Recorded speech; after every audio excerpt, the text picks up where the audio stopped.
When it comes to sustainability, we often think to recycle more and buy less. But another major component of that is upcycling, renewing old or broken items so they can be reused for the future. And no one is doing that better than Mike Subritsky, owner of the Vintage Tool Shop. It's here that Mike upcycles antique tools to give them a new lease on life to be used again in the 21st century.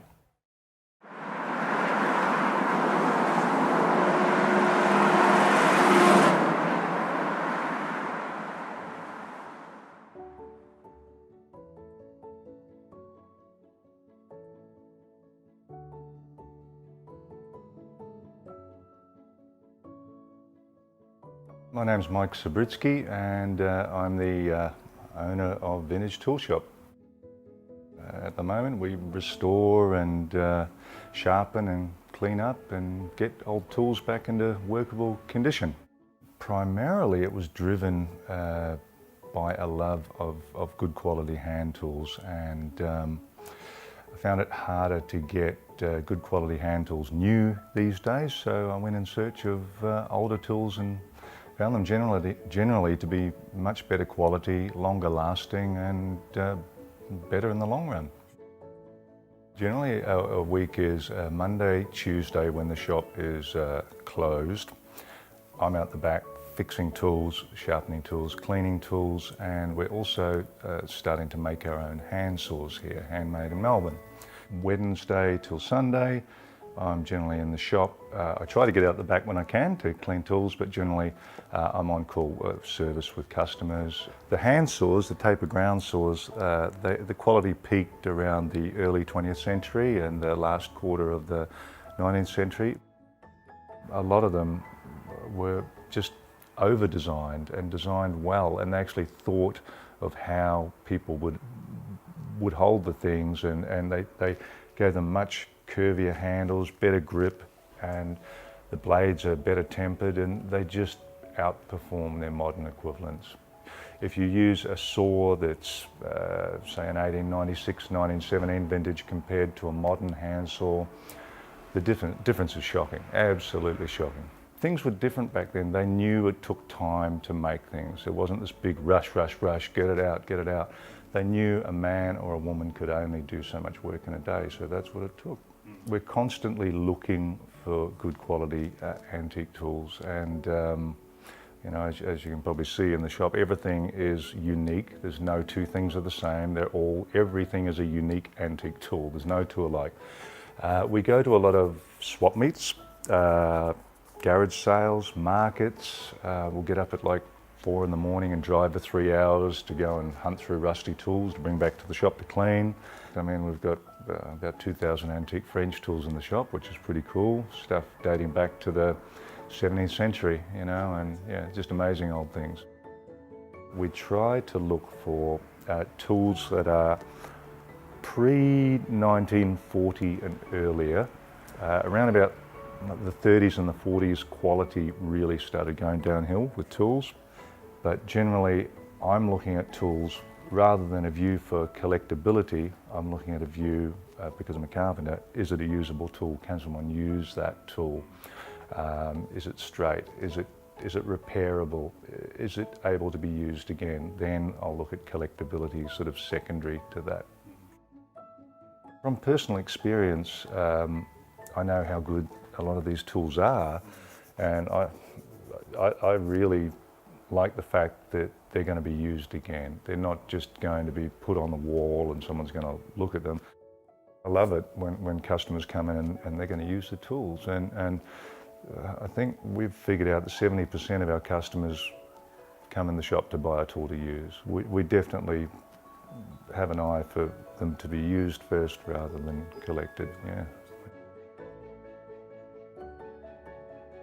I think condition puts a lot of people off when they see them floating around their shed. I mean, those two examples there, for argument's sake, if it's got a bit of rust on it, oh, you can't use it. It's broken, throw it away. But quite often the rust is a protective coating on the tool and will seal it from further rust, you know, once a layer's developed.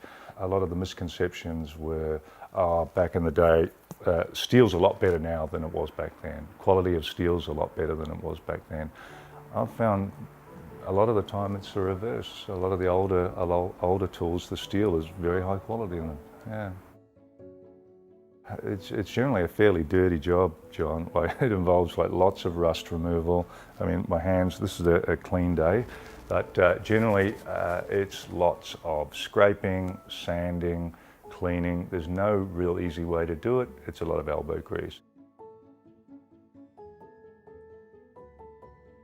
I've been pleasantly surprised at the amount of people coming in that want to buy a second-hand or an antique tool or a vintage tool rather than go down the road and buy a brand new tool. I find it terrible that people might throw good tools out to landfill or throw them and just waste these tools that have cost so much to make, and then because they're now taken out of action, that means someone has to buy new tools, and then the new tools generally aren't that's good quality, so they break sooner, and then it's this vicious cycle of consumerism again.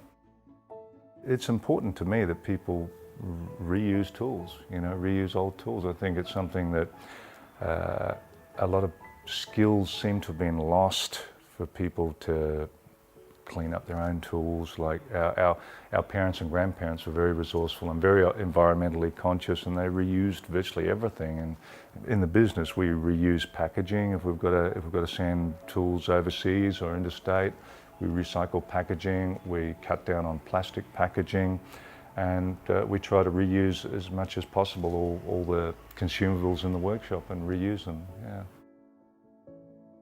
I think the commonality that we see coming in is good folk that like good tools, and that's really cool to see. The quality of them is fantastic. They hold an edge, they feel good in the hand. There's a connection between yourself and the tool. I think if someone hasn't tried using a vintage or an antique tool, at least try, if you've got a new tool, try using an older version just to see if you can use one. Just go and borrow one and try one and see how that feels in your hand. I think my biggest takeaway is the surprise at how well it's been embraced by the public and how supportive people have been, and that's just blown me away, really. A lot of people are prepared to give it a go, and generally the people that do try the vintage tools, they come back and buy more. We're starting to make our own hand saws inspired by vintage saws, and it's just something we're very passionate about, John, and we continue to get more and more passionate about vintage tools. Every day is a learning day for us too, In a time where goods are disposable and we waste more than we need, it's places like this that can teach us about reusing and upcycling the things we already have. Mike and his work at the Vintage Tool Shop illustrates a lot about sustainability and the possibilities when it comes to upcycling. Even tools that are centuries old can be reused for our modern needs. With a bit of ingenuity and passion, we see that we can upcycle even the oldest of items. What we can take away from people like Mike and the Vintage Tool Shop is that even when we may want to buy new items out of convenience, exercising a bit of temperance and frugality can lead to far greater sustainable habits. It's through these traits that we may not only be more environmentally conscious, but also pay homage to the history of these items too.